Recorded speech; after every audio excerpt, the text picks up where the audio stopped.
बिस्मिल्लाहिर्रहमानिर्रहीम। आज मैं आपको ख़ारिश के हवाले से एक टोटका बताना चाहता हूँ जिसका बहुत ही लाजवाब रिज़ल्ट है। गंदी से गंदी ख़ारिश को चंद दिनों में ही ठीक कर देता है। औज़ु बिल्लाहि मिनश्शैतानिर्रजीम। बिस्मिल्लाहिर्रहमानिर्रहीम। अस्सलामु अलैकुम वरहमतुल्लाहि वबरकातुहू। हकीम मोहम्मद अल्ताफ़ मुस्तनिद गवर्नमेंट तिबिया कॉलेज बहावलपुर।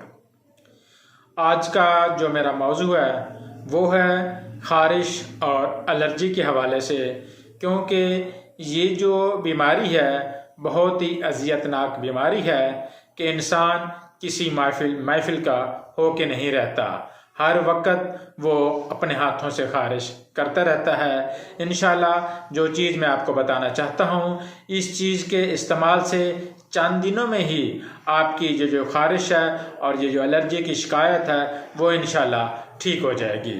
सिर्फ 4 चीज़ें हैं। इसमें आपने ऐसा करना है कि आपने पहले नंबर पे लेनी है बाजपी 40 ग्राम, दूसरे नंबर पर आपने लेनी है अजवाइन देसी 40 ग्राम, तीसरे नंबर पर आपने लेनी है राई, वो भी 40 ग्राम आपने लेनी है। चौथे नंबर पे आपने लेना है गंधक आंवला सार, वो आपने 120 ग्राम लेनी है। ये 4 चीज़ें हैं। बापची 40 ग्राम, अजवाइन देसी 40 ग्राम, राई 40 ग्राम, गंधक आंवला सार 120 ग्राम। ये आपने किसी भी पंसार स्टोर से 1 नंबर चीज़ें लेनी है। 1 नंबर चीज़ें होंगी तो उनका रिज़ल्ट भी आपको बहुत अच्छा मिलेगा। अगर चीज़ें ठीक नहीं मिलेंगी तो उनका रिज़ल्ट आपको फिर ठीक नहीं मिलेगा। इन तमाम अदविया का आपने अलग अलग सफ़ूफ़ तैयार कर लेना है। जब अलग अलग ये सफ़ूफ़ तैयार हो जाए तो इसके बाद आपने इनको कपड़े छान करने के बाद, ताकि ये क्योंकि इसके आपने इसको ऑयल में मिक्स करना है, इसका बारीक पाउडर बन जाना चाहिए। तमाम अदविया को आपने अच्छी तरह मिक्स कर लेना है और इनका बारीक पाउडर बना लेना है।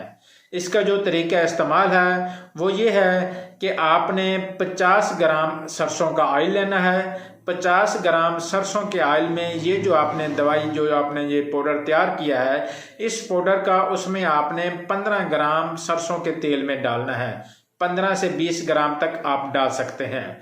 उस तेल में डालने के बाद आप उसको अच्छी तरह हिलाएंगे। हिलाने के बाद मुतासरा जिस जगह पे आपको ख़ारिश है, ये इस एक चीज़ का ख़ास ख्याल रखना है कि इसको आपने चेहरे के ऊपर नहीं लगाना, चेहरे के ऊपर नहीं लगाना। बाकी जिस्म के किसी भी हिस्से पर ख़ारिश है तो आप इसको अच्छी तरह मिक्स करने के बाद इस तेल को अपने हाथों की मदद से ख़ारिश वाले मुकाम पे लगा दें। चंद घंटों बाद, 2 से 3 घंटों के बाद आप गुस्ल कर लें, अपने आप नहा लें या उस जगह को अच्छी तरह आप धो लें। इसका ये तरीका है लगाने का। अगर आपको पूरे जिस्म के ऊपर ख़ारिश हो रही है तो आप इसको पूरे जिस्म के ऊपर भी लगा सकते हैं। अगर आप रात को लगा के सो जाते हैं, सुबह उठ के आप अपने आप को नहा लेते हैं, गुस्ल कर लेते हैं, तो ये तरीका भी ठीक है। अगर दिन के वक्त आप लगाना चाहते हैं तो दिन के वक्त लगा लें, 3-4 घंटे के बाद आप अपने आप को वॉश कर लें या गुस्ल कर लें या नहा लें। ये तरीका भी आपका ठीक है। इसके साथ साथ इसको आप खा भी सकते हैं, बतौर खुराक भी आप इसे ले सकते हैं 4 रत्ती तक, सुबह दोपहर शाम। अगर ख़ारिश बहुत ज़्यादा है तो 3 टाइम, अगर ख़ारिश कम है तो इसे 2 टाइम आप इसे अंदरूनी तौर पे इसे खाया भी जा सकता है और बैरूनी तौर पे इसे लगाया भी जा सकता है। ये सिर्फ 3 से 4 दिन आप लगाएं और 10 से 15 दिन आप इसको बतौर खुराक इसको इस्तेमाल कर लें। इंशाल्लाह ज़िंदगी भर के लिए निजात मिल जाएगी।